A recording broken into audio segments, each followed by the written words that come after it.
Welcome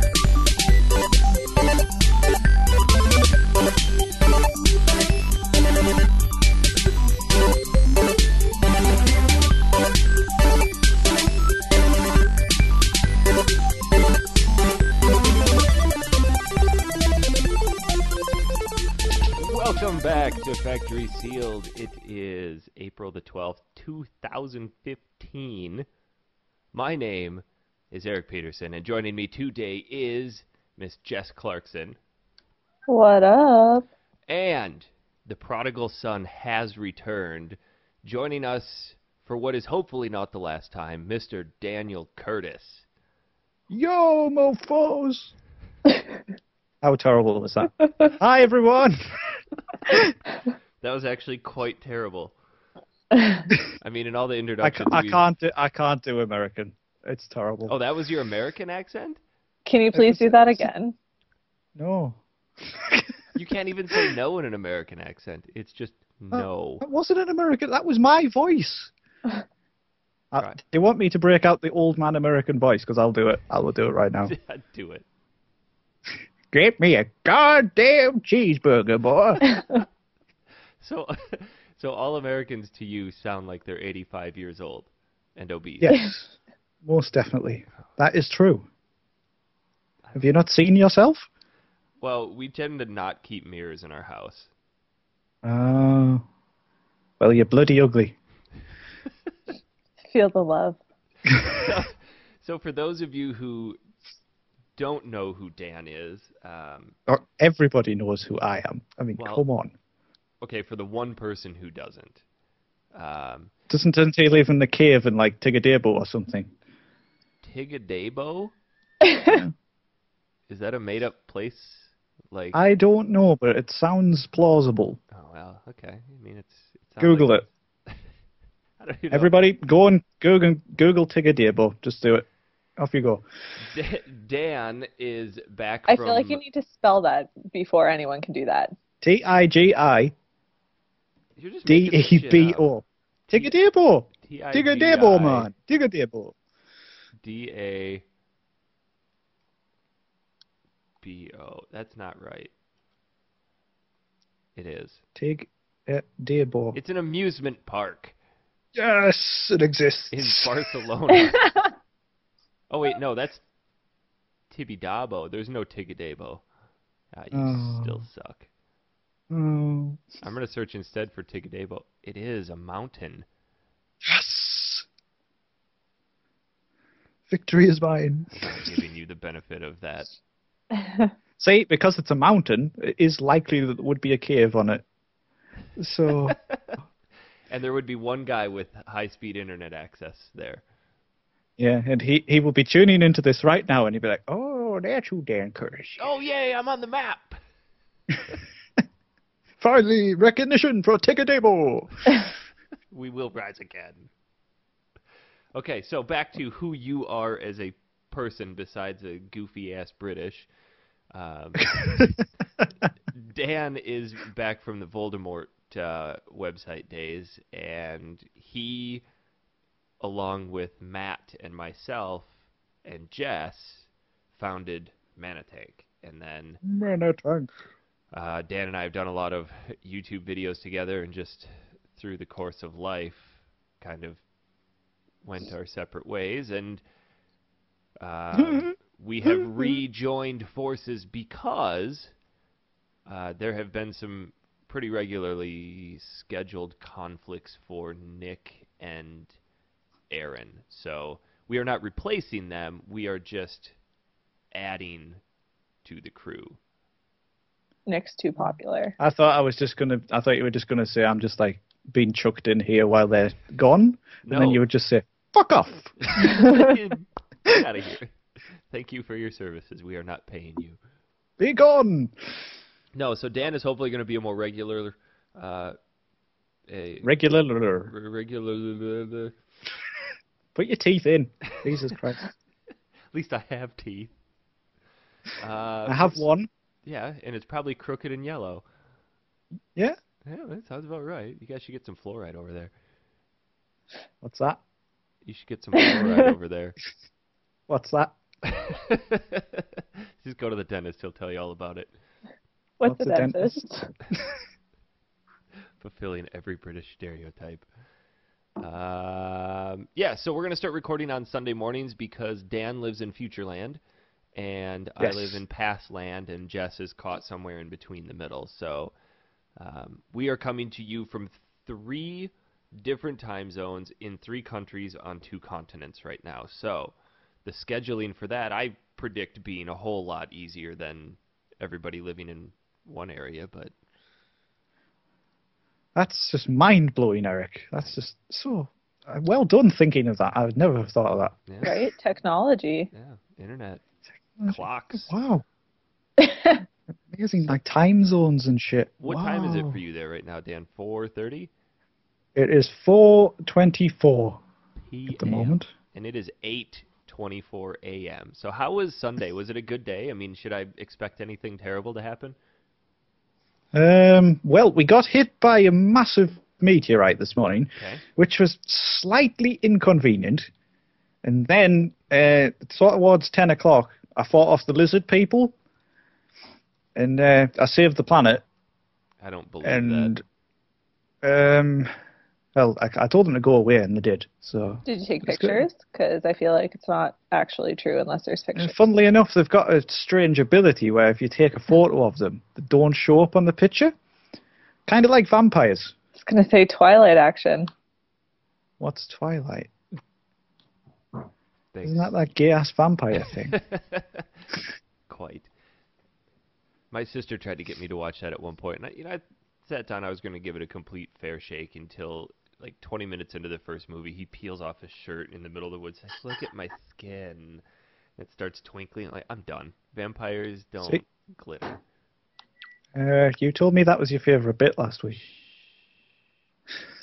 Stop it. Yeah. You have to, I don't know. I read Twilight, and it was such a guilty pleasure read. Like, it was one of those kind of, you hit it, the cover, so people didn't know what you were reading, but the movies were just... They have sense and sensibility around it or something. Yeah, exactly. But they're just not... The works of Shakespeare. Have you seen those books that they've taken old classics and changed them into Sense and Sensibility and Sea Monsters? Yeah, Pride, Prejudice, and Zombies. Yeah. I want to read it. I haven't. That sounds pretty good. You seem like the type, Jess, who would read 50 Shades of Grey. I have not. I don't know if I... It's next on my list. I've held out for so long that I don't want to read it just because. Well, based on the limited synopsis I've read on Wikipedia, it sounds like the biggest pile of steaming turd in the world. So don't read it. It's rape and terrible, abuse. The only reason it's Christian Grey. Yeah, the only reason it's okay is because he's a billionaire. Exactly. If it were some dude, just an everyday average Joe or some guy in a trailer park, everyone would be like, "This is creepy." He literally broke into her house and undressed her and put her in clothes that he preferred. I thought Maybe you said she you didn't hadn't know how to read dress herself. I've read articles about it. Oh. It sounds like she read it, doesn't it, Dan? Right? It does sound a bit like she read 50 Shades of Grey. It does. I'm surprised. What happened on page 10, Jess, again? Well, I'm surprised they didn't come out with a video game adaptation of 50 Shades of Grey. Could you imagine? That would be so bad. That would never get past Peggy. Australia would definitely ban it. Yeah. Australia banned everything. Australia can't even play Mario. Really? Oh no, it's jumping on people's heads. No. France apparently, were totally cool with 50 Shades of Grey. They didn't put any age restrictions at all, which is hilarious because France. Go with your parents. Yeah. But it started as Twilight fan fiction. Really? Which is hilarious. That's even worse. You know way too much about the backstory of this. I know because I've read so many shitty articles about it. Shitty articles about a piece of shit which we shouldn't be talking about. Yeah, why are we spending so much time on a video game podcast talking about rape lit?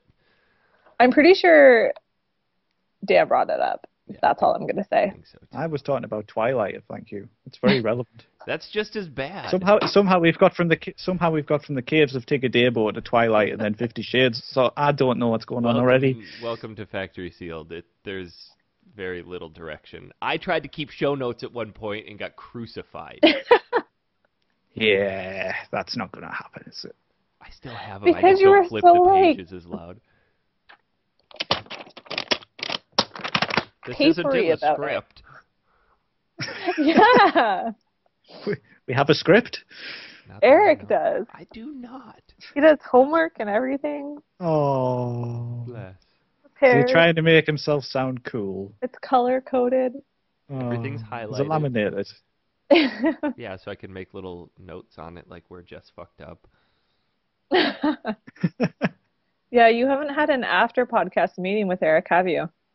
He sits you No. down for like an hour and talks about all the shit you should have said and what you didn't say. I give And you performance I'll reviews. just tell him to go do one. So So we should probably... This is our first show since we've kind of gone through the Mana Tank rebranding. So with that, you'll probably notice that we're not going to be posting our shows on manatank.com anymore. We have our own brand new fancy dedicated website, factorysealed.manatank.com. So Manatank is now going to kind of become this podcast network umbrella, but it's only going to cover Factory Sealed, and then the Manatank podcast is being rebranded into a show called Talkin' Reckless. That's going to have Matt and Oliver and Kevin and Brandon on it. So still the same crew, just rebranding things. And we're moving all of our stuff over to factorysealed.manatank.com, and then manatank.com is just going to be a landing page now that kicks you out to either our show or their show. So that's why and it's really pretty. Yeah, it actually it turned out well. The header I think it looks shit. Well, the header is still our same logo, but I expanded it out. So I am looking for people to submit ideas for different characters to put in the logo on the website. We've got plenty of room. I've started to put some in there from people who have emailed me stuff. So if you have any... Have you got Conker in there? I do not. I should put the poop monster. I should change one of the mountains in the background to the poop monster. Oh, the Great and Mighty Pooh. Yeah. The Great and Mighty Pooh. I love that guy. Some of the characters that I've added since I've updated it, I put Pyramid Head in there, kind of walking through the little green pillars. Kirby, I put Max and Goofy from Goof Troop getting eaten by Kirby, because screw Goof Troop. This is not on there right now. No, I have not updated it yet. Okay. But those are some that are going to be in there. I am These are blind, things he apparently. wants to do in his head, but doesn't Yeah. have the No, those technical ones are skill actually, to do. You're right. Dan, let's talk after the show. I'm going to have you help me. Bad paint cropping. Yeah. Yeah. He just draws pretty circles and says, "That's Pyramid Head." I just draw words. Pyramid Head. Imagine him. Pyramid Head Excite Bike. They didn't teach Pac-Man. them shapes in America. Oh, the other thing, on our website, too, you can actually send us questions directly from the website. So if you don't want to give us your email, I mean, we just sell it, so it helps us out. You can... Yeah, you need to start saving for Ellie's education. Well, duh. I mean, I just stockpile all of it and then sell it. So all that spam mail, just think you're helping out the show. Yeah, you can send it to us directly from the website, but you do have to be able to read 4 letters for a CAPTCHA code. So if you're... A difficult task. I actually suck at CAPTCHA. CAPTCHA? Capture. I suck at it. Capture. It's like CAPTCHA. capture with Like an A. capturing Yeah, I just suck at filling those out. It's terrible. and saying the word. Yeah. Well, luckily Not a ours good time isn't at all. one of those really difficult ones to dissect. It's just there are 4 letters and 2 of them are kind of touching. So Got a Saucy. little romance happening. yeah, for me, Romance the in M the and the E capture. are home wreckers for B and C. But yeah, that's what's been going on. We have taken a little bit of a break. We were kind of hoping that Aaron and Nick could get their scheduling conflicts kind of worked out, but the show's got to go on. They're always still part of the crew. They're going to be on as regularly as they can. Kevin is just that random variable who pops in whenever he feels like it. So we do have Disc 2 of Final Fantasy VIII scheduled for this Thursday. So. Oh my god, how coincidental. I only played through that game about a month ago. Did you? Well, you're going to be in Tokyo, yes. So you can't be on the show. Oh, bollocks. Tell us about what that, are you Dan. doing Why in Yeah. What? You just got really excited. Tell us about Tokyo. Tell us about Tokyo. Well, Tokyo is in Japan. Okay. Shut up. Tell me more. Yes. That's all I know. Who lives there? Japanese people. Oh. That's racist. How is that racist? I don't think saying the Japanese people live in Japan is racist. You sound like my 8th graders. This is black. That's so racist. racist. Because you said black, it's racist. Oh, okay. Bastard. That's all you're going to tell. You're just going to Tokyo, just hopping on a plane, you're going to get off and just, yeah. Just no, my work have been very kind in sending me to Tokyo. I'm not sure why, but I'm going. Do you have to do any work while there? For 2 days, but 5 days, no. You know what, so, guys? I just realized that I never pressed record. Seriously? We're going to have to pull this show down from Twitch. What? Oh, wait, keep going? Yeah, you're fine.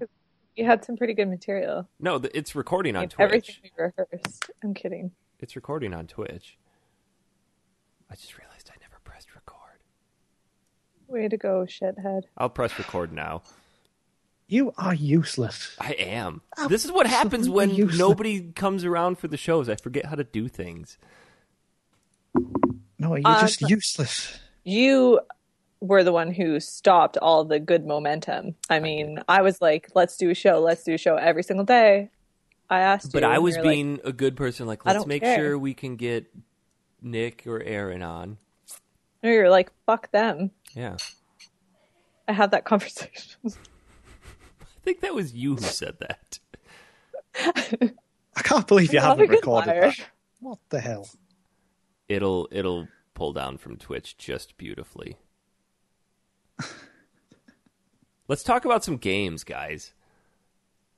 My God, are we actually doing that? We're like 20 minutes in, and the only thing we've mentioned is a video adaptation of 50 Shades of Grey.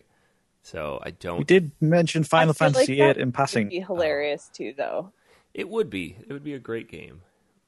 Like, you have a power meter of how hard you can smash your face. I think if you look around enough on the internet, this will probably be out there somewhere. What is that, Rule 34? If you think of it, there's a porno of it on the internet? Yep. Oh, my God. So what have you guys been playing? Don't let Google like Frozen. What? Well, this week I have been playing Bloodborne.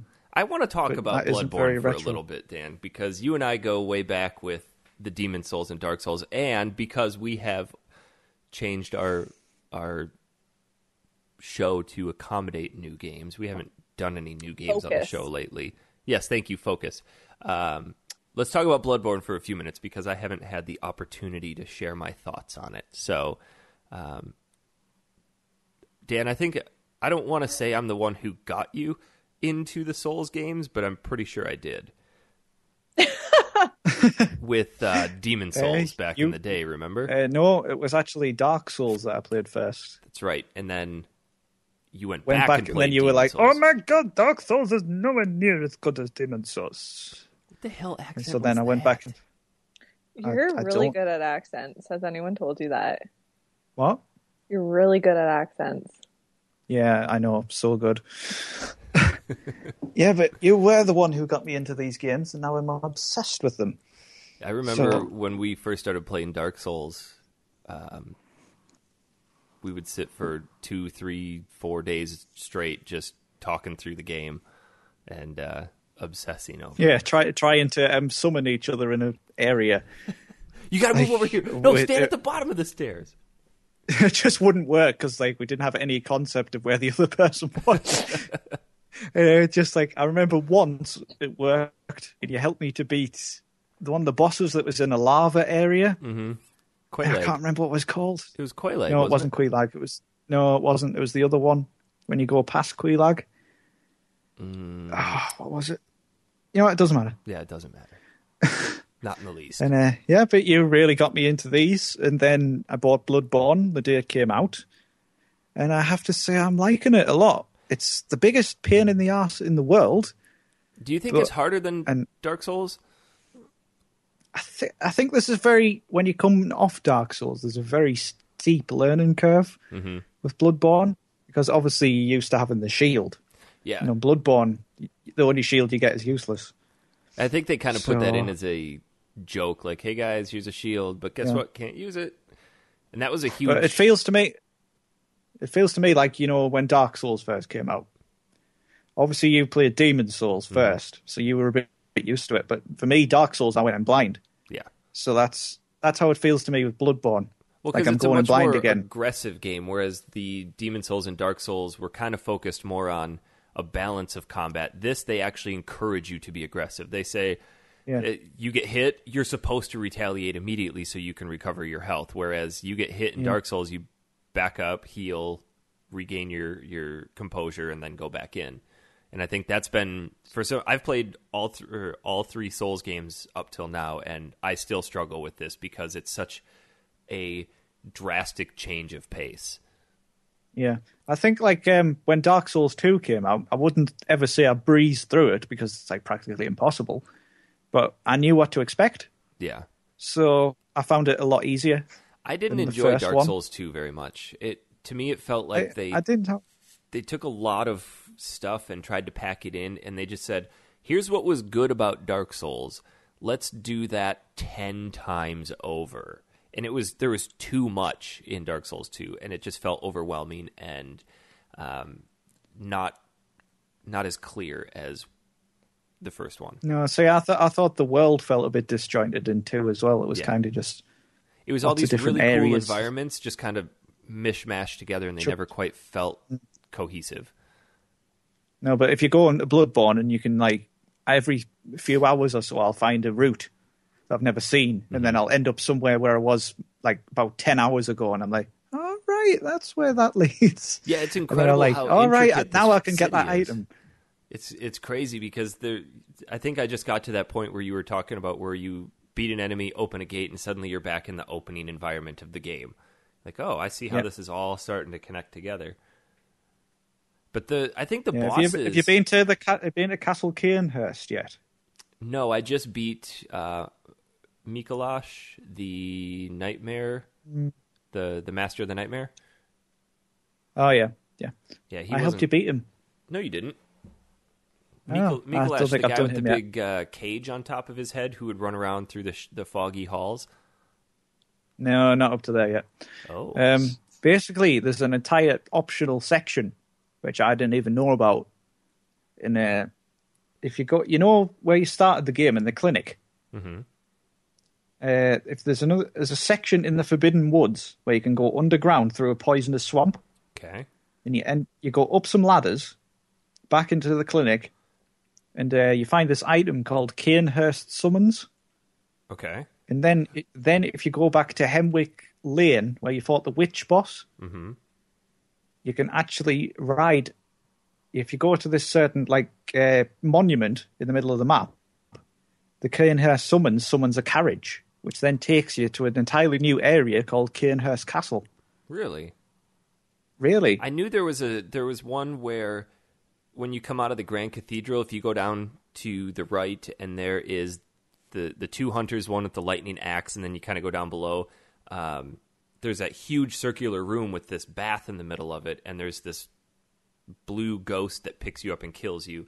Apparently, if you have a certain item equipped... Amidala. Yeah, if you have a certain item equipped, then when he grabs you, he takes you to a different location that's completely... So have you not been to the Nightmare Realm before?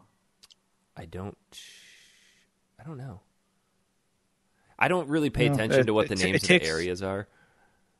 Was it like a college? Yeah, I've been there. Yeah, right, then you've done it. So, yes. Yeah, I like it. It's definitely the bosses. I think there's a huge difficulty spread in the bosses. Some of them you can just stumble upon and beat them the first go, and some of the other bosses have taken me 3-4 straight days of doing nothing but trying that boss. Yeah, the Bloodstarved Beast drove me crazy. Yeah. That was such a pain in the ass. That one, it got to the point where I'm like, okay, I could just summon people, but the summoning was not working at that point until I talked to you and found out that if you press the PlayStation button after you started the game, it signs you out.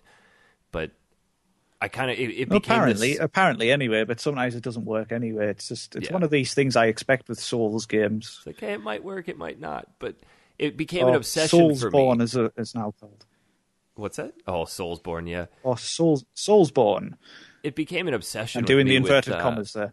Bloodstarved Beast, like, I need to beat this guy on my own. And finally, I got him down to that last 10% health, and I'm just like, you know what? I've got no health potions left. Either he hits me or I hit him, and we both hit each other at the same time, but he died before I did, so it gave me credit for it. But that was after 4 or 5 straight days of fighting him. But then you talk to some other people, like, yeah, I beat him first go. And you're just like, screw you. Yeah. Screw you so much. Well, like you with Rom the Vacuous Spider. Took me forever. Mm-hmm. Yep. First go. So I like it. Didn't even struggle. It definitely feels like, I think I mentioned this to you before, it feels like a streamlined Souls game. They took all of the best features of it and whittled it down to just the core elements, because the Dark Souls games had way too many materials to upgrade your weapons with. This just has bloodstones, twin blood shards, blood chunks, and blood rocks, and that's it. And then rocks. They've got gems and runes to upgrade your character, and it's it. It's just super streamlined. Yeah, it is pretty streamlined, but it is still quite complex finding the right setup and stuff. Do you think you're going to go through New Game like Plus? I like it. Oh yeah, I'll probably play it through about 5 times. Oh, you've beaten Bloodborne? No. Oh, don't be stupid. I don't even know where I am.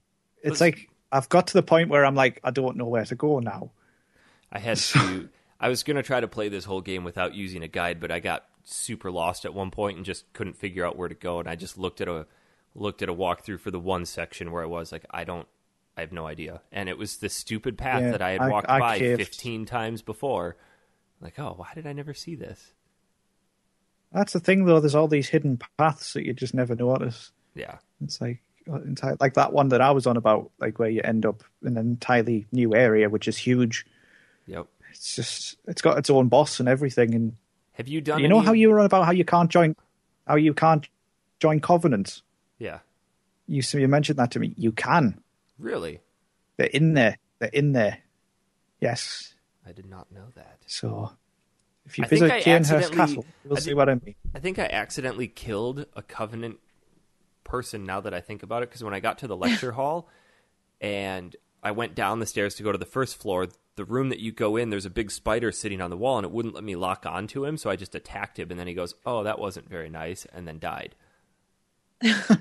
So, well, no, he doesn't give you a Covenant thing. He gives you like an action where you can. I think it's the beg for life thing that I showed you yesterday. Oh no, I just got a madman's wisdom out of him. But I think it was a good idea to kill him because he is freaky as hell. Yes.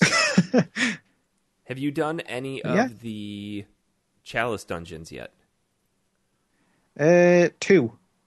So I started one at the beginning of the game, like, I just need a break. And what the Chalice dungeons are these procedurally generated random dungeons that you can pop into and play. And they've all got a series of 3 bosses through them. I don't know what their purpose is other than just adding more content to the game.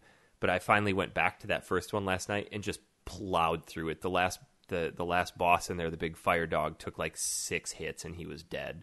I was just way too overpowered for the first dungeon. Yeah, well, you get you can unlock. I think you can unlock greater depth dungeons, like with more floors, as you get certain items.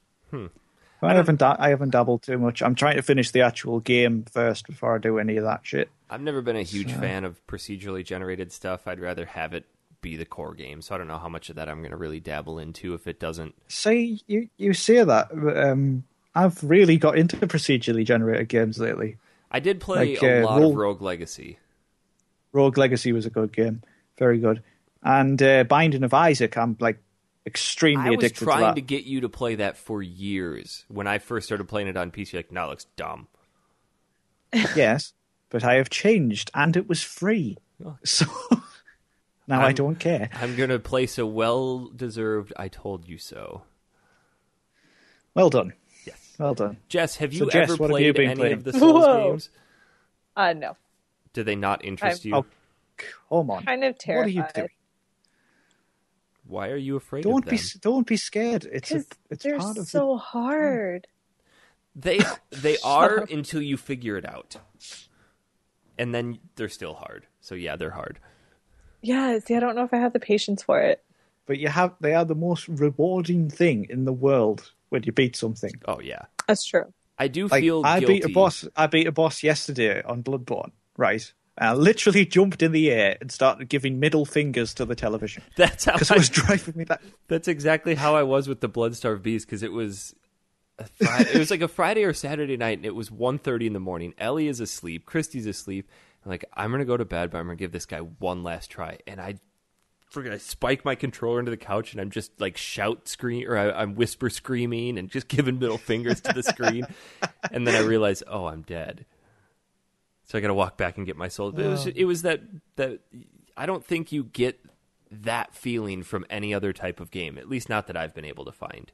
That pure satisfaction, no, you don't. Like, I did that. And it's worth it just to try it. That's the thing, isn't it? I remember when I first finished Dark Souls, I was like, I can't believe I've actually done it. That is my greatest life achievement so far. That final boss was tough, and I kind of want to go back to try to beat it without using that little exploit where you walk around the rock. Oh yeah, that's all I did. I just got him stuck on the rock. The one thing that I don't think it would be possible eventually. The one thing I don't like about some of the bosses in Bloodborne is that it's sometimes the shortcuts are really well laid out, where it's really quick to get back to the boss, but then some of them it is a super long walk all the way back to the boss. It's like, see, with the Bloodstarved Beast, I didn't realize there was a shortcut. Yeah. So I was going the long way, where the guy with the turret shooting at you all the time. Oh, geez. So you had to go down through the church. So every time, wow. I had to go through that, and I was going through the same enemies about 15 million times. And I was like, just shoot me now. I'm sorry. I love when they have shortcuts. It makes my life so much easier. Well, and they don't explicitly say, here's a shortcut. And I've been trying to leave a lot of notes for people, because in the first games I really didn't. I usually would just put a note by the cliff that said, hey, take a step forward. But now I actually will leave notes for people, because more people seem to be reading. I love the notes, like the stupid ones. Yeah. There's always like somebody figures out a way of doing something. Like when I was at Cairnhurst Castle yesterday, there was like a statue of a woman on the floor. I do apologise for this, Jess, but I didn't write it, so it's fine. And it just said, hooray for tight spot. I was like, oh God, there it is. Bravo. That's funny. So and there's all the kind of things that, like, there was on Dark Souls there was always rear but whole and stuff like that, and there's always someone who does that, and it has about 50 million upvotes. Guy's just constantly getting life. Yeah. So, yeah, Bloodborne, give it a shot, Jess. If you ever get a PS4, definitely give it a shot. It's super, super frustrating, but once you kind of figure it out, it's very, very satisfying, because... Hang on, you don't have a PS4? Nope. What is wrong with you? I don't know if I want it. But it's so new and shiny. It is new and shiny, and I was so tempted with the white one because it was so pretty. And you seen the Metal Gear Solid one? Oh, yeah. No. Oh, the red. It's like red, and it's just so cool. Oh, really? So cool. There's an Arkham Knight one coming out as well that I want. That's what sucks about being an early adopter, is that you kind of miss out on all of those cool consoles. Oh, that is cool. Yeah, but we got to play all the shit launch games. Yes, we did. I wouldn't say Battlefield 4 was a shit launch game. Apart from the fact that it didn't work. Yeah. But once it worked, a year and a half later, it was great. Hooray! So, does that still count as a launch game if it doesn't work until a year and a half later? I think it's a launch window. That's a big launch window. Yes. So that's like saying in a decade you could still play a Battlefield and it wouldn't work. This PS4 game, this PS2 game finally works. Whether you're sitting with your grandkids and they're playing on the PS6. This is a launch game. A lunch game. So, what have you been playing, Jess? I played, and I was playing it a little too intensely. Skyward Sword, because I hadn't played that ever before. That game is the shit. It's so good. One Zelda game I have not played. It's so good. And it's so fun because, like, you use the Wiimote, and it is hilarious because they're like, yeah, I'm a badass, swinging my sword, and it's fun because you get, like, to pretend that you're actually... Yeah. This is like the only Wii game that actually fully realized the potential of the Wiimote. Well, you have to use the Wii Motion Plus on it, don't you? Yes. Yes. It's like, it is incredibly accurate, though. It is. Like, I remember Twilight Princess, it was just you flick the remote and he swings the sword, and there was really no differentiation with how the sword would swing. But I remember from watching Miyamoto do the E3 thing, the sword would exactly follow where his hand was. See, because Skyward Sword has these enemies that specifically adapt to your movements. Yeah. So, like, what they're called, the flower things that attack you. I forget what the names are. The Dekus? Anybody know? Dekus, yes. Maybe. And, the lizard people. Yeah, and they're those, like, these flowers will open either, like, horizontally or vertically. And the stick ones, the ones that you get the Deku sticks or whatever from. Yeah, and you've got to, like, slice the right way, otherwise it'll just block your attack. Mm-hmm. And there's certain bosses who will grab, like, one of the bosses grabs your sword when you try to swing it at him, and he'll adapt to how you move. So you have to fake him out. Yeah, and it just gets more and more clever. Like, what I love about Nintendo games is, like, sure, Zelda doesn't come out that often, but they always do something great with it. Yeah, I think Skyward Sword was one of those ones because it came out so late in the Wii cycle when everybody was kind of like, all right, I hate Wii now. It's all gone. Like, there's no games coming out. And Skyward Sword came out, and it was absolutely fantastic. It really was. And I think that's what happened to me is I fell into that category of, like, I'm kind of over the Wii. Yeah, this game's coming out, but my Wii's already packed away. And yeah. Well, see, I hadn't played a game on my Wii for months before Skyward Sword came out, but I was like, it's Zelda, it's going to be good. So I bought it, and it was absolutely spectacular. Honestly, one of the best Wii games I've played. So, yeah. Well worth digging out your Wii for, I would say. And then, I didn't like the birds, though. I was not a huge fan of, like, riding the birds or this, whatever they were called. The big, ugly, goose-looking things. I forgot what they're called. I would say that's about 2% of the entire game, though. So I know, but, like, I didn't like that part. I had to pick a part that I didn't like. That was the part I didn't like. Everything else I loved. No, I pretty much thought it was pretty good from start to finish. Can't say anything bad about it, really. So, yeah, anybody, if you've still got your Wii and you haven't played Skyward Sword, go do it, because it's great. Mm-hmm. And then, Majora's Mask. Yes! To the left. You've been very Zelda-y. I have been dying to talk about this game, because I bought one of the Majora's Mask new 3DS XLs to play Majora's Mask 3D, because I'd never played it before. So is that actually the new 3DS? Yes. Which you can play specific games on?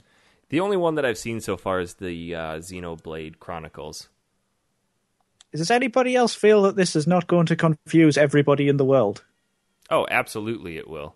the new Nintendo 3DS XL. And it's like, well, wait a minute. Oh. Because you can guarantee this Christmas, loads of parents will go and buy a 3DS, a normal one, for the kids, and then they will buy the new games, which will then not work. Yeah. And then all the kids will cry, and then Nintendo will be evil. But they can make more money because of it, too. But why didn't they just give it a new name? Well, Nintendo is They notorious. had this problem with the Wii U. Yeah. It was just, everybody thought it was just like an upgrade for the Wii. Look at all the iterations the Game Boy Advance went through, though. You had the regular Game Boy Advance, then you had the Game Boy Advance SP, then you had the Game Boy Advance Micro. There's just so many different iterations of it that, the DS, they had the big one, then the DS Lite, then the DSi, then the DSi XL, then the DS XL, then... Yes, but the difference is they're not called the new Nintendo 3DS. Yeah, that's true, and they would all work backwards compatible. Yeah. So... it's like... Personally, I don't know... It's just stupid. I don't know how anybody could go back to trying to play Majora's Mask on the regular 3DS XL, because that C-Stick is incredible. A lot of people were ragging on it, like, oh, it's just a nub, but it's very similar to what you have on the keypad from an old laptop, and it's actually incredibly responsive, and I don't know how I would have been able to play the game without it, because it operates the camera, and it feels like you're playing with two joysticks. Well, see, but I played through Ocarina of Time 3DS. Yeah. That was fine without it. Well, I think the Majora's Mask was designed specifically with that feature in mind. I don't know. I haven't tried the Ocarina of Time 3D on the new one. No, because see if it works. all Zelda games have Z targeting, which you can use for the camera. Yeah. That's what I'd always do. But it made it feel more like a real third world or third person open world game where you could just maneuver the camera around however you wanted to. Because that's one of the things that I would like to have changed, is not that limited camera feature that you get with the older ones. Because on the N64, can you move the camera around with the C buttons? Not when you're moving. C buttons are tied to your items. The C up allows you to have like free camera whatever, but you can't move when you do that. Gotcha. So you can look around, but you have to hang out, and it's pretty shitty. Yeah, I don't know if I could go back and enjoy this game on the original console now after having played it the way that I did. But yeah, let's talk about the game itself. I mean, this is one of the Zelda games that everybody lauds as being the best, but I feel like not many people have actually played it. I'm one of them. I loved Ocarina of Time, played through it dozens of times when it first came out. I've played every other Zelda game, but I just never had that desire to actually play Majora's Mask. I'd always seen it. I don't even own a cartridge of it, but it'd be just as easy to download a ROM and play it. I just never had the interest in it because... See, sorry, go ahead. Oh, I was just going to say, because I think so many people are turned off by that 72-hour feature. Yeah, see, I played through, what's it called? Lightning Returns, Final Fantasy 13, which has a similar mechanic. Yeah. And I thought that was all right. I don't mind it. I prefer to have the freedom. Yeah. But I think in Majora's Mask it works quite well. Well, once I actually understood the system. Yeah, I think it's good. But like the only time it gets annoying is when you're just about to finish a dungeon and the timer expires. I only had that happen once. So the way that for those of you who haven't played it, the way that the timer works, or the setup for the game is that it is a direct sequel to Ocarina of Time. It takes place almost immediately afterwards, and Link is meandering through the woods, and he comes across a mask dealer who gets robbed by Skull Kid, and Skull Kid steals Majora's Mask, and therefore gets this power. And the mask dealer says, you have 72 hours to get me my mask back. And it's kind of a thin setup, but every time you reset the clock, everything in the game goes back to brand new. So there's certain things you can do within those 72 hours you can speed time up, you can slow it down, you can set it completely reset it. But like Dan said, if you get to the end of the dungeon and that 72 hours is about out, and you have not beaten that dungeon yet, it resets and you have to do that dungeon all over again from scratch. Yeah. It's super obnoxious, but... So there's a lot of time management involved. You have to know what's going to happen in certain sections. So there's a lot of time. It's in similar ways, kind of like Bloodborne. It's a lot of trial and error. Yeah. Like, so you can find out exactly what's happening. But it is quite an open Zelda game.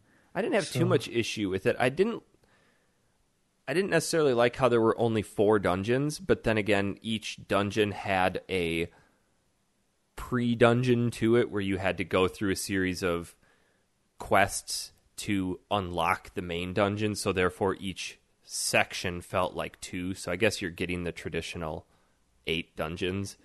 But I felt like this game had some of the most difficult dungeons of the open world Zelda games. The Zora levels in Zelda games are traditionally shit. The Ocarina of Time one sucked. It was terrible. But Really? Oh, yeah. The infamous water temple. I really liked it. It was cool, but I loved it. Swimming in N64 games sucks. Yes. Try swimming on N64 games when using an emulator. Oh, jeez. My God. The Zora level in through this game, Jess, when you get to it, it's going to make the Zora level from Ocarina of Time look like a tutorial for Super Mario Brothers 1. Really? It is super obnoxiously difficult. And then you get to the following one, the Stone Tower, and that's even harder. It actually got to the point where I had to use a guide to get through the final dungeon.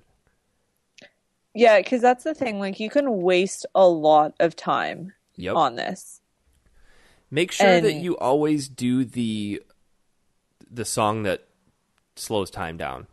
Yeah, that's what I did, because at first I didn't really get it. Like, I wasn't quite understanding, like, 72 hours. And I was like, oh, okay, I guess then, like, after those 72 hours, you do something and then you get more time. But it was... Nope. I ended up doing a few things over again, and I was like, this is obnoxious. Yeah. And once you go through certain things, you don't have to do them again because you get an item. Certain items stay with you, like your weapons and stuff like that. But your rupees don't. Nope. But there's a bank that you can deposit those in, and they carry through. Mm-hmm. So it's like a trans-dimensional bank. Yes. So there are loopholes. Trans-dimensional or pan-dimensional? That's a debate not for us. We're not smart enough to sort that one out. No. After Definitely playing this, not. though, I do really enjoy this game, and it has kind of become one of my favorites. I don't honestly think I'd ever go back to play it again, just because of... There are some very frustrating moments in it where I just had to set it down. I'm like, this is annoying. This is really, really obnoxious. And I don't think that's due to it being a bad game. I just think it was due to traditional game design at the time. That's where they were, and we've moved past those types of elements. Yeah. I love it because it is very similar to Ocarina of Time, and that's like one of my favorites. Mm-hmm. So it was kind of like a bonus. How far have you made it so far? Just entering the is it the Forest Temple? The wood one. Okay. So that's absolutely nowhere then. No. Woodfall Temple. Yeah. As I'm playing it right now. You've done a lot. Yeah, getting far. Getting there. Shut up. It's interesting, though, because there's so much stuff you can miss. You can play this game and do absolutely everything, or you can just plow through this and miss a good 75% of the game. So many of the different villagers within the town have tons of different things for you to do, but if you don't check with them periodically through different times of the game, you'll miss it. Like, there's one where you have to get...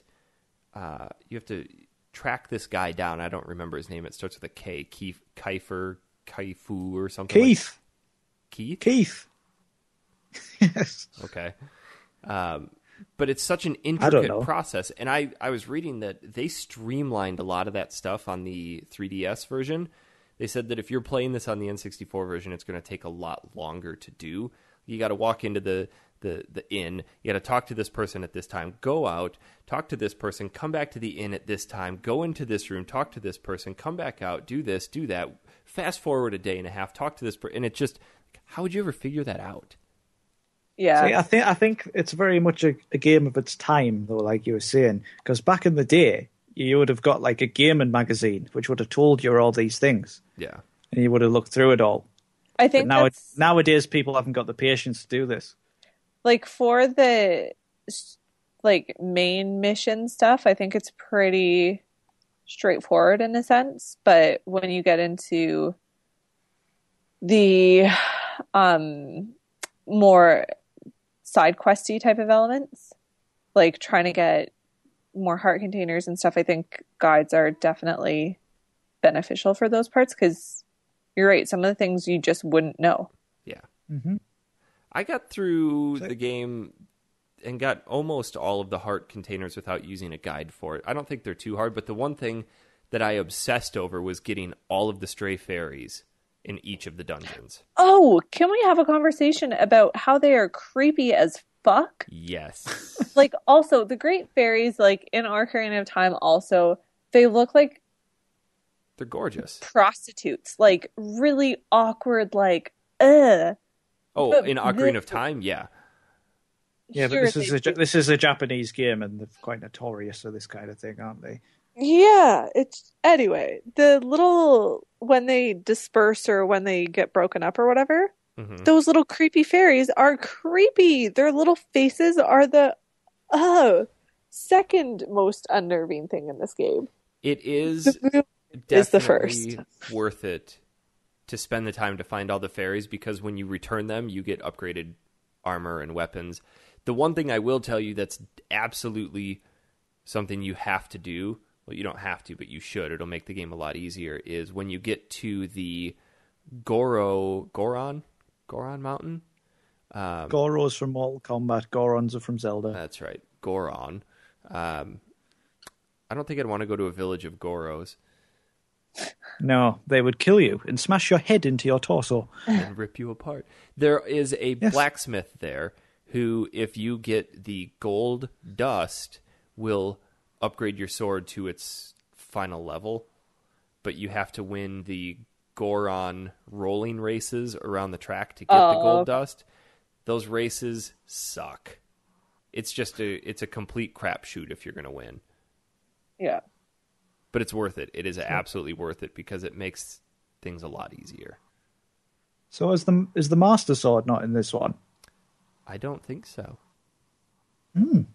That's why it's a strange Zelda, you see, this one. It like kind of throws away the conventions of everything.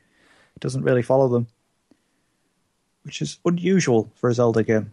I think, from what I remember, though, there are a lot of allusions to... Like, people in this world know what Link has done. They might not necessarily know who he is, but there are slight references to this hero who saved the land, and it's interesting. It definitely strays from the norm. I think it's the more experimental of the Zeldas, isn't it? Yes, because you have so many different characters you can play as, and I went through and actually made sure to collect all the masks just because I wanted to do it. And all the different masks do all these different things, and the little bunny ears make you run super fast. The stone face makes it so that enemies don't detect you, and the bomb mask is a freaking waste if you just get the bomb bag. And then switching between the Goron, the Deku, the Zora, and Zelda, it's cool. It gets to be a little confusing at times, especially when you're in that last tower dungeon, because you get this Song of Effigy where it creates this stone statue of you, and you have to drop it on a certain place and then walk to another place, switch a character, do the Song of Effigy again, and then it drops that character, and you got to find out where to put all these people. It just gets really confusing. There's a lot to remember. I've got about I can't remember specifically where I got up to, but I've only got about halfway through Majora's Mask. Oh, you haven't beaten I think it? I think I got up to the Goron section. It's tough. And it's a very tough game. It's hard It is hard going, and then just other things happened, and I never got around to finishing it. There was a boss, the Goron. I think it's the Goron boss. That reminded me a lot of a boss from Dark Souls. Do you remember the chariot boss that runs around in the big circle? Oh yeah, from the second one. Yeah. There is a Goron boss that's identical to that. Absolutely identical. identical. Yeah, there is. Apart from you run after it. Yeah. Like you roll after it, don't you? Mm-hmm. Isn't it a big horse or something? And then when you knock him down, this eye pops out and you got to shoot it. Yeah, I remember. I didn't feel Spoiler. Spoilers. Do you get Epona back? Yes, but I never use her because they have fast travel. Doesn't matter. I think I rode Epona like 3 times the entire game, and one of them was for a horse race, and that was it. Yes. See, I'm quite sad that the new Zelda's been delayed. By how much? Till next year, apparently. You have a Wii U? I do have a Wii U. I'm sorry. It never gets used. Yeah. Just like an Xbox One would never get used. Ooh, controversial. Ooh. Do you have an Xbox One? No. Why? Because I have a PS4. Exactly. And they're exactly the same. Shots fired. Just... They are exactly the same, apart from a few games different. Let's face it. Yeah. Like, I don't know if you notice there's like an ongoing trend in the gaming industry of obsessing over frame rates and shit like this. And I just couldn't give a shit as long as it works. Yep. I just don't care. And it's like, everybody's like, oh my God, it has to be 60 FPS. And I'm like staring at it. I'm like, I see no difference. There's a subtle difference between 30 frames and 60 frames, but you're right. I don't give a shit as long as the game functions and is fun to play. That's it. Unfortunately, most games that come out don't. Yeah. So... Yeah, that's the trend of this modern era of gaming is broken ass games. I don't think we should. I don't think we should have to accept this, though. I don't think it should be done. Well, I think something needs to be done about it. But it really everyone does. will continue to buy games as soon as they happen, and like they get away with it because people keep buying games no matter what. Yeah. But like last year, Assassin's Creed Unity was practically unplayable when you put it in the console. Mm-hmm. Yeah. I mean, that to me is just laziness. The problem is, I think there's a few issues at hand. Number one is we have come to accept patches as the norm. Number two is that the deadlines for games are getting pushed up. So developers and publishers mostly are saying, hey, we want this game out by this time. So even if the developers went back and said, it's broken as shit, and they're like, put it out, we'll patch it in post. And I think that's where we've come to just accept day one patches and then patch after patch after patch. I mean, look at Halo Master Chief Collection. Still broken as hell. It's stupidness. Why not just... I understand the need for a company to make money. But from all the bad press they get, is it worth it? Well, in the end? It's is it not going to put a lot of people off the next game? No, because people forget about it. I haven't forgot about Assassin's Creed this year. I'm going to wait until it's fixed. Because it was ridiculous. I feel like that's rare, though. I feel like because everyone wants that really instant gratification and they want to be able to post about it right away and talk about it, that they're willing to take the crappy quality if that means that they get the game first. But we shouldn't have to do this, though, because gaming is already one of the most expensive hobbies you can have. Yeah. I agree completely. Basically, what you're doing is you're giving money to someone for an unfinished product. It's like giving money to the cinema and going and see 20 minutes of a film. And it's just like, it makes no sense. So I think it's a really irritating trend that needs to go away. This is why I'm quite excited for The Witcher 3, because what they've done is they've pushed it back until it's ready. Well, it was supposed to come out last September, wasn't it? it was supposed to come out like last May or something and like that. I think. They saw all of these broken ass games coming out, and they said we don't want to be the next AAA title that's broken. So yeah, yep. I've always been a proponent of delaying games. If it's going to make the game better, delay it. Yeah. What else is coming out? Arkham Knight, they've done the same. They kept pushing it back to finish it. Which is good because I'm really looking forward to that. Bloodborne has been fine with the exception of the spotty connection to other players. There was that one bug that if you tried to summon somebody in the Forbidden Forest, it prevented you from getting an item you needed to move on. But fortunately, they were able to patch that. But other than that, it's been pretty solid. Yeah, it works. It works pretty good overall, which is good. Like I think they've actually spent the time and done it. Whereas I think with Assassin's Creed, they kind of just like churn it out and then just like, all right, people, just accept it. It's big enough, you know. This doesn't have to be perfect. They're banking off name recognition at that point. Yeah. So we kind of strayed away from Zelda. We did.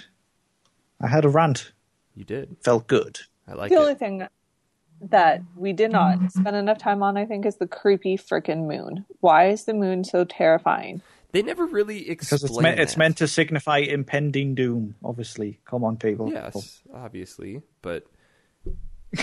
like, that is the thing of nightmares. You don't really see it that often, though. They made it seem like, oh, this big moon, you're going to see it all the time.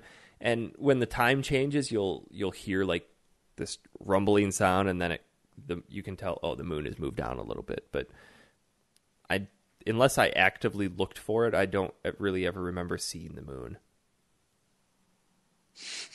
Oh, I can't see the moon. It has such a gummy smile. It is so creepy. That's why it's one of them Zelda games that's out there. It's crazy. I think the other Zelda game that's really out there is Spirit Tracks. You're a train conductor. Haven't played that one. You haven't? It's fantastic. Have you? Nope. Did you play Phantom Hourglass? Nope. You got to play it. Phantom Hourglass kind of sucks because you have to use the stylus to walk around and do all this shit, but it's cool because you have the map and you can draw notes on the map, or you can use the stylus to draw the path that you want the boomerang to go on. It's all cool. right. I mean, it's a cool portable game. Actually, I might have played that, you know.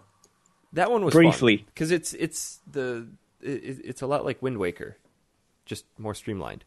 Oh, Wind Waker was good. Except the last 5 hours. I played Wind Waker on Wii U. I heard the HD version's awesome. Yeah, it is. It's really good. That's the first time I played it, though. So it's coming in blind. It was very good. It is. I enjoyed the boating. I enjoy a good boating adventure. That was the game that made me purchase a GameCube, and then I kind of stopped buying games for it after that.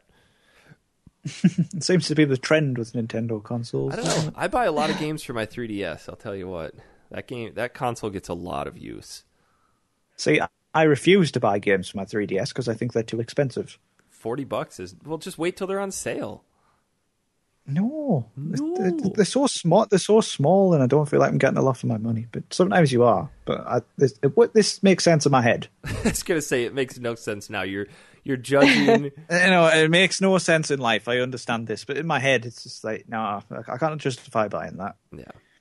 But if I did buy it, it would probably work as regards to buying something for my PS4, which probably wouldn't. So... I put a comic in the Skype chat, which is hilarious, about game developers releasing games and DLC and everything. Oh, again, going back to The Witcher, they're actually releasing all of the DLC for The Witcher for free. Yeah, they've always done that. Which is just... And there's about 16 packs. Yep. CD Projekt Red is awesome. Yeah, everybody needs to do what they do. Yeah, not be so damn worried about the money and just put out a good product and it'll sell itself. Mm-hmm. Mm-hmm. Mm-hmm. But they're so expensive. Like, that's why I think they get so much... They're able to do this because it's such a hot industry. Like, there is so much profit involved. Yeah. I think, is it they make more money, or the gaming industry is bigger than the movie industry? Oh, yeah. I would say so. by loads. By loads, yeah. you got to think when you buy a game, it's a lot more expensive as well. So than going to the cinema. Yeah, you get a few more hours of entertainment out of it, though. That's the thing. Like, I think it's pretty apparently, good if you played the Order 1886, that was about 6 hours long. So not I heard really. That game was just crap. I bought Wolfenstein: The New Order for $11 on clearance the other day and popped it in. It's okay. Not anything that I would have paid $60 for, but it's okay. It's a good shooter. Yeah, I suppose. Yeah. Have you guys played anything else lately? Final Fantasy IX. God, I love that game. It's one of my favorites. See, Eric, I think we've talked about this in the past. You don't like the Chocobo side quest, do you? Remind me again what it is in 9. It's the treasure hunting where you have to look for treasure. Yeah, that one wasn't my favorite. That was my pirate impression. Yeah, I remember. I did not like that one as much. I really enjoyed the Chocobo stuff from 7. See, honestly, that side quest is the reason I have played Final Fantasy IX again.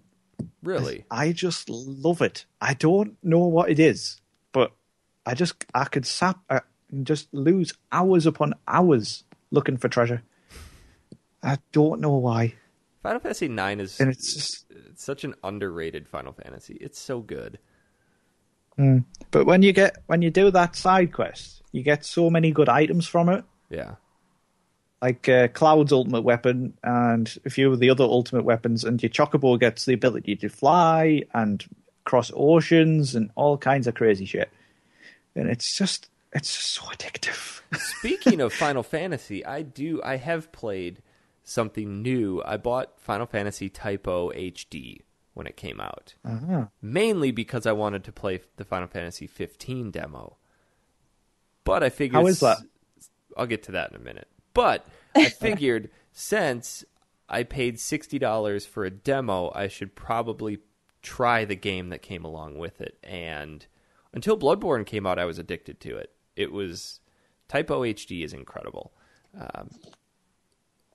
You can definitely tell... I think I'll pick that up when it's cheap. Yeah, it's. I don't know if I would say pay $60 for it. If you want to play the 15... We don't use that kind of money over here, my friend. £40-ish? Is that about right? £40-ish. £40-ish. Yeah. Actually, games have gone towards £50 over here. Jesus. When they come out. Wow. Yeah, aren't they 70 in Canada now? Yeah. That is ridiculous. Like $69.99, $59.99. That's ridiculous. Yeah. But Typo HD, you can definitely tell it was a game that was constructed for the PSP. And I'm going to see if I remember this properly. When they first announced Final Fantasy 13, they announced 3 games in conjunction. They announced Final Fantasy 13, Final Fantasy Versus 13, Versus 13, and then Final Fantasy Agito. And Versus 13 turned into 15, and Agito turned into Type O. And Agito was initially going to be a mobile game for phones, but they realized what we want to do is too ambitious for phone technology at the time. So they said, what's the next most portable system we have access to? And they went with the PSP. And surprisingly, if you play this game with the mindset of, this was on the PSP, it's incredible what they were able to accomplish. It's kind of dumb in the whole premise. You are this, you play It's as... Final Fantasy, Eric. It's always dumb. Even in terms of Final Fantasy games, this is pretty stupid. You don't play as one or two main characters. You play as an entire class of 12 people. And you can switch between all 12 of them at any given time. And you exist within this university called Academia. And you're this fabled Class 0, who Class 1 through 13 has always been like, oh, Class 0 doesn't really exist. And then this military comes to attack, and boom, Class 0 shows up, and suddenly you're the top dog at the pile there, and you're going out and doing all of these missions. But I was kind of afraid it was going to be like Final Fantasy VII Crisis Core, where you would just have different missions that you would click on and go out and do, and then come back, and it would just be very mission-based. This is actually, yes, you do have missions, but there's a whole open world to it with all these different elements, and it feels a lot more like a traditional Final Fantasy. They do have some really... going back to those characters, Eric. Yeah. With RPGs, I don't like when there's a lot of characters. And that's a huge turn I would say 12's too many. It is, because you have to make sure to level all of them up evenly. So you do spend a lot of time like, okay, here's this party, and now I got to go out and level them up, and then here's this party, and then I got to go out and level them up. And so what the Final Fantasy games like to do, particularly the older ones, is they randomly will chuck you into a section where the characters you use are gone. Yep. And then you're left with the dregs. What's left. What's cool with this, though, is that you can go into a mission with your 3 characters, and you can have the rest of the team as your reserves. So if you die, they'll start popping in, and it's very active-based combat. It's a lot like a Kingdom Hearts style combat. Everything is very active-based. It's not turn-based. There's no random encounters. Everything is right there on the screen for you, and if you die, it kind of lowers... like 15 in that respect, then? Yes, very much like 15. But if you die or use your reserves, it kind of lowers your end score and lowers the amount of experience you get for that mission. But there is also a time element to it. So when you're done with a main story mission, you get pushed back to Academia, and there are certain people you can talk to around the town. If they have exclamation points above them, you can talk to them. But if you continue to talk to them, it'll give you the option, do you want to finish this story? And you say yes, it'll take 2 hours off the clock. And all right. Sometimes it's 6 hours, 12 hours, 24, 48 hours. If you go out onto the world map, you can explore all you want, but when you come back, 6 hours will have ticked off. And once it gets down to 0, then it's time for the next big mission. So it's cool. It's worth playing, definitely worth playing. And when I'm burnt out on Bloodborne, I think I'm going to go back and finish it, because it is a good traditional Final Fantasy game if you can get over the fact that there are 14 main characters to deal with. I don't think I would like 14 main characters. It's too many. And they're so the writing is so cheesy. The dialogue is terrible. The character names are dumb. They're all different names for the cards in a deck of cards. It's just... See, going back to Final Fantasy IX, I think for the time, the writing of the characters and like all the animations and stuff really make them come alive, even though they don't speak. The only thing I didn't like about 9, I loved Princess Garnet, and then she changed her name to Dagger, and it's so stupid. She's badass. You can change her name to whatever you want. I understand, and I did that with Tifa in Final Fantasy VII and named her Sexy with all capitals, and now I can't play Final Fantasy VII. She was hot, to be fair. Yeah. So, but I've destroyed even though she was just a blob. Oh God, yes, Dan, you would remember the obsession with Tifa from Voldemort. I don't even... Yes. The Tifa pillowcase guy. Yes. Oh God, he was a right freak. Yes. Who was he? I don't remember. Who was he? I don't remember his name, but Was it Nino? Jess and I, we were all in that chat together. We were trying to get people to tell deep, dark secrets. He's like, I have a Tifa pillowcase I sleep with every night. Like, that's fucking weird. And he was criticized. I have a Tifa pillowcase I masturbate in every night. He was like, their lips aren't right. Like, so-and-so isn't right. Like, beautiful cosplays. And he's like, no. Like, how would you know this? Was it one of these pillows with a hole in it? Oh. I think so. Well, I don't know if it came with the hole. I'm sorry. But going back to that, I don't think I could ever change the names, because I've destroyed that piece of nostalgia for me with Final Fantasy VII. Every time I go back and play it, like, who's Tifa? That should say Sexy, because that's what I played with when it was a kid. So I can't do that. And Dagger is a stupid name. It is a stupid name.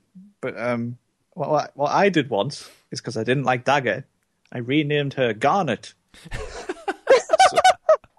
So her secret code name.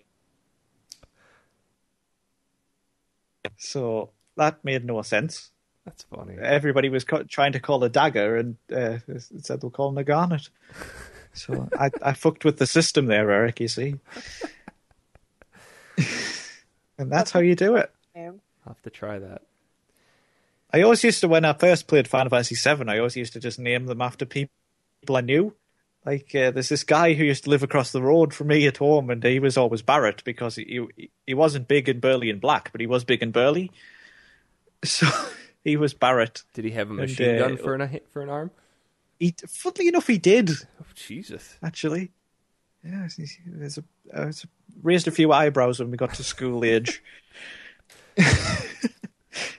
That's so funny. Yeah, that's what I used to do. And I'll tell you what always pissed me off about Final Fantasy X. The fact that the main guy was the only one you could name, and they would never say his name. Yes. That annoyed me. It was like, why would you have all the other characters just have fixed names, but let us name him? Even in Final Fantasy X too, because they'd done this, they couldn't call him Tidus. Yep. Or It's Tidus. they just had to refer to him as, it's him. It's him. And then, like, it was just so irritating. Which is why I enjoy when the developers say, this is the character's name. Like, fine, Bloodborne, so games like that, let me name my own character because it doesn't flippin' matter. Yeah. But when there's a game with dialogue that you're referring to other characters, just give them a name. Just be done with it. See, given the old Final Fantasies, when you could actually pick the names, the hilarity of putting stuff like sexy was just a great joy all the way through it, though, wasn't it? I mean, like Jess naming her Suikoden character Bader. Master Bader. Very good, very good. I like it. God. You couldn't not. Yeah. Like, I actually went back and restarted the game once I realized they called him Master. Master Bader leads his army. That's genius. I really like that. That's good stuff. So, have you guys been playing anything else? I tell you what, I tried again for about the 14th time. Deus Ex. I can't get into that. Human Revolution, because they've announced the new one, and I was like, all right, I've got that. I've never finished it, and I've tried it again, and I still can't get into it. That's what I found. It's so irritating. It's like, I find like you're kind of forced to be stealthy a lot. Yeah. But it doesn't work. The writing is good. The voice acting is great, but the game is kind of freaking boring. The concept of it all is great, but it drives me crazy because it's just so irritating. Yeah. And I'm just like, I can't be bothered. I saw that announcement for the next game, and I wasn't too thrilled. Like, yeah, whatever. Looks pretty shiny, but I probably won't buy it because I couldn't get into the last one. Yeah, I like the concept behind it. I think it's a great storyline and everything, but like I can only get about quarter of the way through it before I'm just like, you know what, fuck this. And I just switch it off. I'm glad I only bought it for $10. Yeah, I got it for really cheap as well, but I'm just like, I don't think I'm ever going to finish it. It's actually in my PS3 right now, but I'll probably just take it out and put it back in the box. I just have a digital copy so I can just delete it off my hard drive. Out of sight, out of mind. But the old PS2 or the old PC Deus Ex was incredible. Yeah. See, this month's free PS Plus game is Dishonored. Have you played that before? I have. I've played through it when it first came out, and to be honest, I didn't like it. I thought it was great. It's definitely not worth playing through again, but it was really good. It's definitely worth finishing. See, but I don't get what's so great about it. I was just like, the stealth aspect. I don't know if I do stealth wrong or something, but I always fail. And I can't, and then I just end up having to kill everyone. Like, on Dishonored, I distinctly remember I just, like, after failing at the stealth loads of times, I just ran through the rooms, just attacking everyone, and I killed them all. It just negated any point of the stealth. My favorite Dishonored memory was standing at the booth at E3 with Matt Eads, and we were playing Dishonored. We'd gotten invited into the Bethesda booth, and the developers were standing there. They were standing there watching us play, and I played through it, and Matt was recording, and then like, hey Matt, you should give this a try, so you've got some insight on it. And one of the level designers came over and was talking to us as Matt was playing it, and the demo was meant to be about 25 minutes long, and that's about how long it took me. But they had all the abilities unlocked in there so we could play with them, and one of them was where you can kind of like transport yourself or teleport yourself up to ledges, and it was the level where didn't work either. You had to go up and defeat this guy or capture this guy and bring him back down. Matt had the entire demo done in 3.5 minutes because he just teleported himself up to the top and looked at the guy and he goes, "Your demo's broken." The guy sits there, he's like, "Well, we were trying to make it so that you could play the game in a variety of different ways." It's like, no, dude, we just broke your demo. But it's good. I've thought about replaying it again, but I've now having a kid, you got to be a little bit pickier about what you play and how much time you spend playing it. Nah. That's why you should just never have kids. Or have tons of kids. One kid takes care of the other kid? Yeah, absolutely. I like it. Get an 18-year age gap between them. Yeah. Yeah. So, anything great. else you guys want to chatter about? No, don't think so. It has been I'm just happy to be back. We're glad to have you. I think this will be this is kind of a good crew to have back together. Hour and a half of talking about shit. Yes. Yeah. Yes. Our Sunday morning shit talk. Yeah. Rebrand the podcast. Woo. Then you can put the Great and Mighty Pooh in the background. I will do it. We do not have any emails, which I'm not too terribly surprised because we haven't been on in a month and a half. If you want to send us an email, factorysealed@manatank.com, or you can just send us an email from our website. Eric. What? You shouldn't admit these things. Make them up. Oh, we have a lot of emails. We're just out of time. We have lots of emails. You can send us one directly from our website. Like I said before, Factory Sealed. Oh, wow. Isn't that fancy? .manatank.com. That's where we're going to be posting the show as soon as I can figure out how to get the first 20 minutes of it back after not recording. That should be interesting. That's what the quality was. It's right there, guys. Dan threw me off with his Britishness. Oh, you're just crap. What is it? I was thinking about this today. For our next show, there is one type of game that we have never covered in 45 episodes. You want to take a guess as to what type of game that is, Jess? Japanese hentai pornography. That is it. Tentacles. Lots of tentacles. Yes. We have never done a shooter. Oh my god! No, we haven't. So, here is my proposal.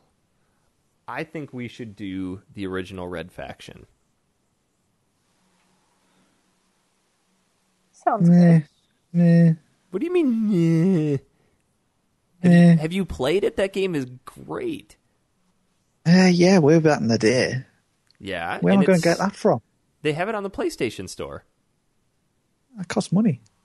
Come on. Welcome to Factory Sealed. Sometimes you got to take one for the team.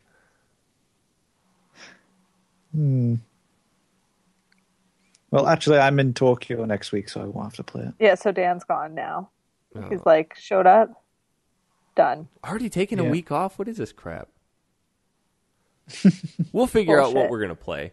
But I think that would be fun. I think it would be too.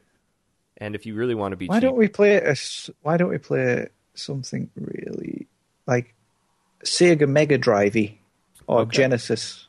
All right. Dan, since you are the new host, what would you like to suggest? I would like you two to play Echo the Dolphin. Fuck. That game is so bad. It is so... Okay, I'll play it.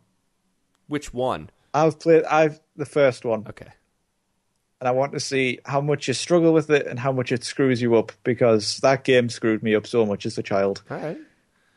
It's just freaky. We will do... I think, like I mentioned before, we're doing our Final Fantasy VIII show this Thursday, so I'm not positive we'll do one next Sunday. We might wait till you come back. But, yeah, let's do Echo, and I do really think we should at some point cover the original Red Faction, because that game is great. Yeah, okay. So, all right, I think that's going to do it for the show this week. I know we say this so often, and I don't even know if I should say this, but now that we kind of have a set recording time that we're all just going to kind of plan on this being the time we record unless something else comes up. So hopefully we can do this more frequently. You just jinxed it. No, I didn't. Because Dan... We will see you next year. Goodbye. We'll see you when we see you. I think, right? Yeah. Possibly not. Jess, where can we find you on Twitter? @I am a Jess. Dan, do you still use Twitter? Now and again, I dabble. Where can we find my Twitter is Frosted Sloth. And you can find me at Honest Pizza. That is going to do it for this week. We will see you all next time. Whenever that is.